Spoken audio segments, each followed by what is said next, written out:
neither the military hierarchy nor the president can prescribe IPOB. There are laid down rules and regulations. Section 2 of the Terrorism Act makes it clear that before an organization can be termed a terrorist organization,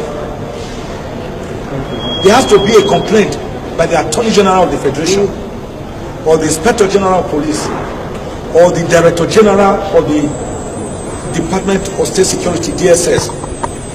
The complaint must be filed before a judge in chambers. And before they even file this complaint, they have to seek the consent of Mr. President. Then the judge in chambers will hear the complaint, whether IPOB is actually a terrorist organization. It is actually the pronouncement of a court of law that will now be gazetted in the official gazette of the federal government that can prescribe anybody any organization as a terrorist organization. And you have to also look at it. What are the features of a terrorist organization? They normally operate in camps, eerie camps, far removed from the people. They kill, they maim, they bomb, they attack authorities, they attack properties, individuals, people.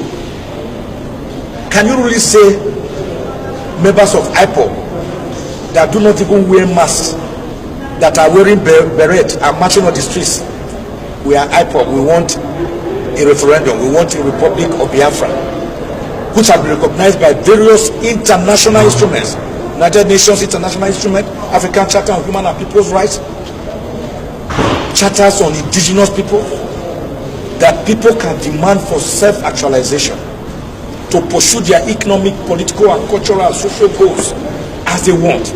It is not a crime.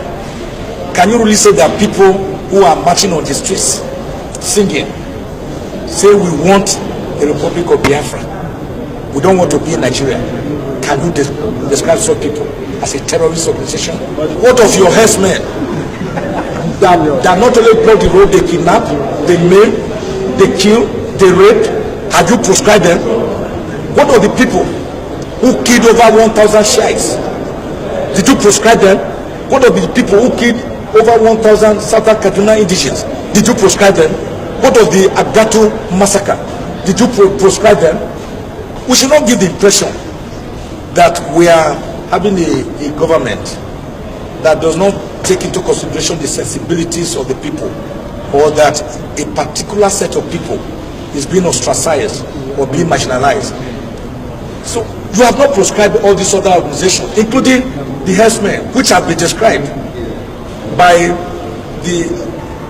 international bodies as the fourth most deadly group, dangerous group in the world. You have not prescribed that. And then you are prescribing people wearing berettas, writing Republic of Biafra. Anybody can say that. Anybody can do that. I do not agree with the government. So and the way they have gone about it is also wrong, because only a court of law can pronounce it. So the way out is for the government to relax and know that this is a democracy and that people can agitate.